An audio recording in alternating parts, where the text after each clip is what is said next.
আমাদের মাথায় রাখতে হবে যে আমাদের পশ্চিমবাংলায় যে সমস্ত দৃষ্টিহীনরা আসেন তারা মূলত নিম্ন মধ্যবিত্ত পরিবার কিংবা খুব গরিব পরিবার থেকে আসেন। কেন এটা হয়? ভেরি গুড কোয়েশ্চেন, যে কেন এটা হয়, যে তার কারণ অনেকের ক্ষেত্রে ট্রিটমেন্ট হয় না ঠিক করে, অনেকের ক্ষেত্রে ধরাই পড়ে না যে সে ব্লাইন্ড, বা জানলেও হয়তো গ্রামে খবর পৌঁছচ্ছে না যে আচ্ছা ব্লাইন্ড স্কুল আছে।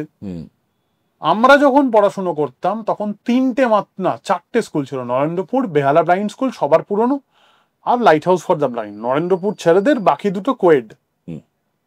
কিন্তু নরেন্দ্রপুরের যেটা ছিল সেখানে আমরা বিভিন্ন অর্কেস্ট্রা করছি, সুইমিং এ ন্যাশনালে ফার্স্ট হচ্ছে, সেই শেখানোর চার এবং আমাদের শেখার ইচ্ছেটা, ওই যে বলেছিলাম বাবা বলেছিল সমুদ্রে নেমে পড়তে হবে, সাঁতারটা তোমায় কাটতে হবে, তো সেই সাঁতার কাটার জার্নি এখনো চলছে।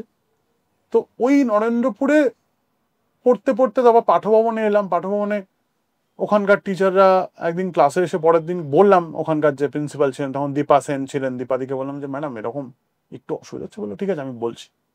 তারপর থেকে কিন্তু পাঠভবনের প্রত্যেকটা স্টুডেন্ট, প্রত্যেকটা টিচার প্রচন্ড কোঅপারেট করেছে 2 বছর।